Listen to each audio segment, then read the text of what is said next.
In this video, we're going to talk about a player on the Chiefs practice squad getting suspended for 6 weeks, a couple other roster transactions that have happened, look at some injuries, updated power rankings, Orlando Brown Jr. struggles, and much freaking more. But first, how about those? What's up, guys? My name is Cole, and I do daily news about the Kansas City Chiefs, so make sure to sub if you're new, hit that like button, all that good stuff, and without further ado, let's jump into today's video. We've got roster moves happening. I want to get those covered real quick.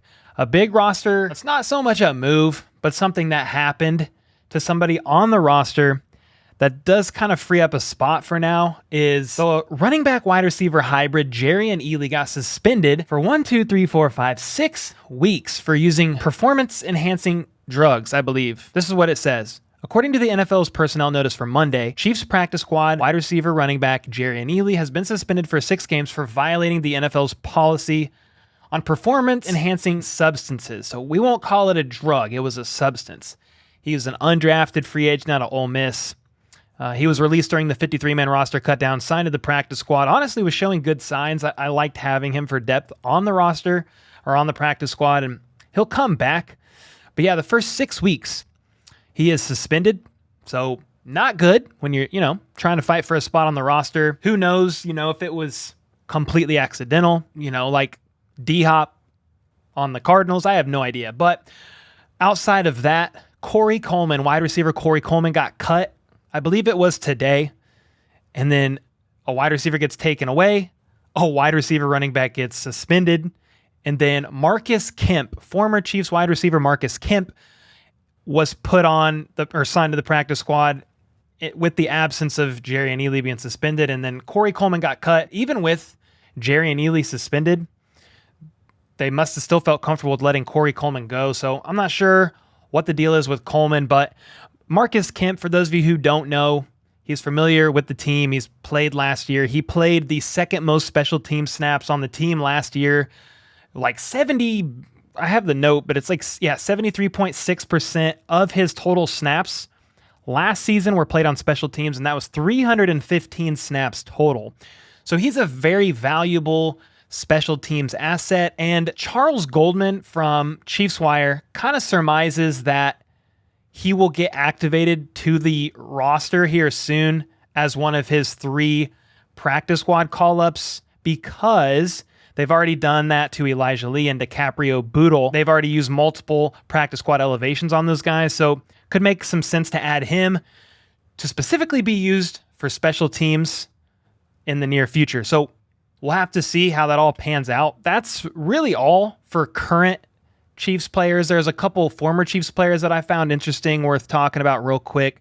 Tom Pelissero tweeted out today, with kicker Matt Prater battling a hip injury, the Cardinals plan to sign Matt Amendola to the practice squad. Another fill-in opportunity for Amendola, who most recently took Harrison Butker's place for a couple weeks in Kansas City. What are the Cardinals doing? Did they not see Matt Amendola with the Chiefs like a week ago? What are they doing? That doesn't make any sense. So there's that. And then another Chief, Chris Conley, got cut today. To be honest, I didn't even know he was still in the league. Updated power rankings, CBS Sports has the Chiefs as 3rd. Top 5 looks like this, though.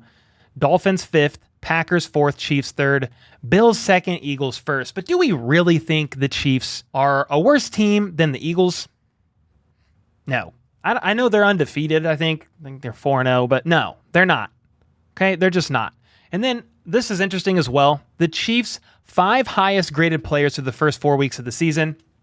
Now, we are using pro failure focus, so take this with a grain of salt. I do like them for most positions other than QB, which we've gone over extensively here on this channel, but the 5th highest rated on the team is L'Jarius Sneed.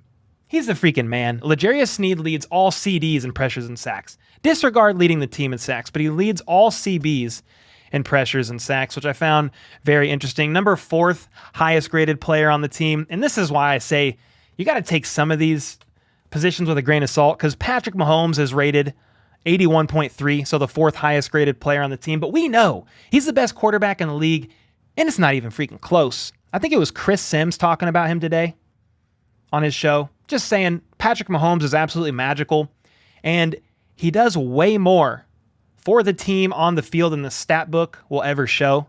Just what he's able to create. He's often able to create something out of actually nothing. That's why they call it Mahomes magic. So take that one with a grain of salt. But the rest, I mean, I like PFF for their offensive line grades, for their D-line grades, some of their cornerback grades. And we'll get into another grade that I want to talk about here in a minute. But the third highest graded Chief is center Creed Humphrey at 83.9. He's a stud. You already know. The second highest graded Chief, tight end Travis Kelce, 88.8. Pretty freaking good. And then defensive tackle Chris Jones is going to be ranked number 1 at a 90.8. He is phenomenal, wins a lot of his reps. You got to love that. Now, I do want to talk about Orlando Brown Jr.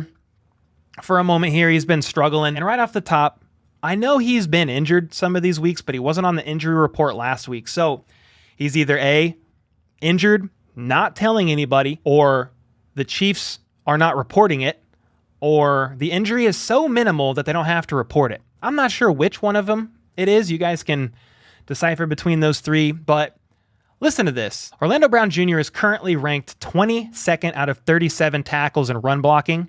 That's with a minimum of 80% of 310 snaps played. That's the filter that I used.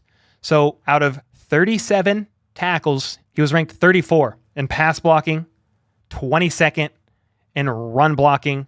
He's tied for third in overall pressures allowed at 13, and he's tied for first in overall QB hurries allowed at 9. What does that mean, Cole? What is the what are you getting at? Well, he's not doing so well. To put it lightly, people get upset sometimes when I share facts because sometimes the facts share that some Chiefs players aren't doing so good. It just is what it is. He's been struggling. So maybe it's the injury. I don't know. Maybe it's just the fact that we've played a few teams that are very good on the edge. Chargers, Joey Bosa, Khalil Mack. Bucs are the number 1 scoring defense in the NFL. Those guys are no joke. I don't know. So I'm not going to make excuses for him. I'm just going to share the facts. That's just what it's looking like right now. It's not looking so good for Orlando Brown Jr. And some of you may be curious. You may be wondering, well, Cole, what about Andrew Wylie? Because he's not doing well either. Well, Andrew Wylie graded better than Orlando Brown Jr. in every category. Pass block, run block, pressures allowed, QB hits allowed, sacks allowed. Now, I realize sometimes these guys are getting extra chips off the edge. I don't know how PFF factors all that in. I'm not sure if they do or not. But Orlando Brown Jr. is getting chip help too. I'm kind of glad he's franchise tagged at least right now. And I hope if he's battling a lingering injury that he gets well. I don't like seeing anybody hurt. And if he is seriously hurt, I hope he maybe rests and gets better. Another thing to talk about real quick here, Tyreek Hill gave mad props to Mahomes and the Chiefs during his presser, I think yesterday. I did watch the game. I was actually watching it with my dad. You know, me and my dad had a bet. You know, my dad was actually going for the Bucs, and I told him, man, like, that boy Pat, he just special. It's just something about that team, man. That, like, Patrick, he's on another. He's just on another level. Like, he's playing a different game than everybody. You know what I'm saying? So, like, when you watch him play and you watch, you know, just the energy that he brings out of that whole entire team is just crazy, man. So I'm just glad to see my boys out there balling, man. I miss Tyreek Hill, if I'm going to be transparent, but at the same time, we're fine without him. Found this stat today. Patrick Mahomes has thrown for 11 TDs this season. That is tied for the most in the NFL. And I think he also leads the NFL in number of receivers that have caught TD passes. So it's absolutely phenomenal. You got to love that. Then a couple more things to share. This is the best record by active quarterbacks in their career. Okay? So Mahomes has the best percentage win rate. Okay, that's 79. But look at Tom Brady, dude. This is crazy, bro. 245 wins and 74 losses. That's 245 wins. He's almost won 6 times the amount of games that Mahomes has won. It's just crazy. He's in a league of his own. And you got Aaron Rodgers down here at 141 and 67. But good God, man, 245. And then there was a graphic shared today. Receiving yardage leaders after week 4. Right, Tyreek Hill's leading, obviously. That's really no surprise. But Travis Kelce has 322, right below Christian Kirk. That's how valuable Travis Kelce is to this team. And what a dog Travis Kelce is. 322 receiving yards for this season for Travis Kelce. And 2 records were broken. I've already shared about this. Most of us know this. But 2 records were broken on Sunday night's game. I think Travis Kelce became the 5th time receiving leading tight end in history, surpassing Rob Gronkowski. And then Patrick Mahomes was the fastest QB to reach 20,000 passing yards. I think it was in game 67, which was Sunday night, beating out Matt Stafford, who did it in 71 games. So those are some pretty cool things that I found worth sharing with you guys. Last thing I'll touch on, injuries. L'Jarius Sneed tweaked his ankle on Sunday night. Trey Smith hurt his pec, but from what Coach Reed said, injuries should be minor. Safety Justin Reed was banged up, so I found it interesting that Coach Reed didn't mention Justin Reed by name during his presser. But Justin Reed got checked for a concussion during halftime. He cleared protocol and came back and played. So they have a couple days off. I think they had yesterday off, and I think they had today off, which is Tuesday, if you're curious, if you're watching this later. So we'll have to see. Blake Bell can also come back, I believe, this week, but he's not gonna. Andy Reid basically said, I need to talk with Rick Burkholder, who is the chief VP of sports medicine and performance with the Chiefs. And then he said Brett Veach will also need to be in on that.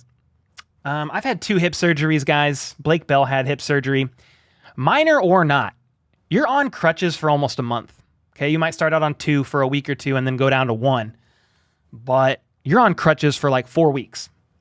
And I don't remember exactly when he had surgery, but I would be surprised if he came back this week. I would think it would take a couple more at least. But we'll have to see. I'm not a doctor. Glad I'm not. Don't listen to my medical opinion by any means. The next guy, Trent McDuffie, I believe he can come back for sure next week. He could be back in time to play the Buffalo Bills, but I have no update on that guy. I know it was a quad or hamstring injury, but they put him on IR, and they've given no updates on him at all. So hopefully we get an update on him this week, because I'd like to know if he's coming back next week. Our defense has been without Trent McDuffie, Mike Dana with the calf. No update on him either yet. Hopefully we'll know a bit more on him. And then they've also been without Wylie Gay Jr., who's been suspended. This week, I believe, he can come back into the building, but he can't play for another 2 games. So he's going to miss the Raiders. Like I'm holding the ring finger. Why did I do that? He's going to miss the Raiders, and he's going to miss the Bills. Still, outside of that, everything looks pretty good. You guys definitely have to let me know your thoughts on this video in the comments down below. Let me know about Jerry and Ely getting suspended for 6 weeks. Your thoughts on that. Orlando Brown Jr.'s current struggles, the roster transactions we made, and are you excited to get Wylie Gay Jr. back? Are you excited to get Trent McDuffie back? Some of these guys that are struggling with injuries, get them back and rolling. It's going to be on like freaking Donkey Kong. I can't wait. It's Raiders week, all that good stuff. Can't wait for a dub, for Patrick Mahomes' son to have another seat. Mahomes to be 8-1 against the Raiders in his career. All good stuff. Make sure to sub if you haven't, hit that like button, and check out this video here, pew pew, which is a video YouTube thinks you're really going to like. And until next time, let's go. Let's freaking go. How about those?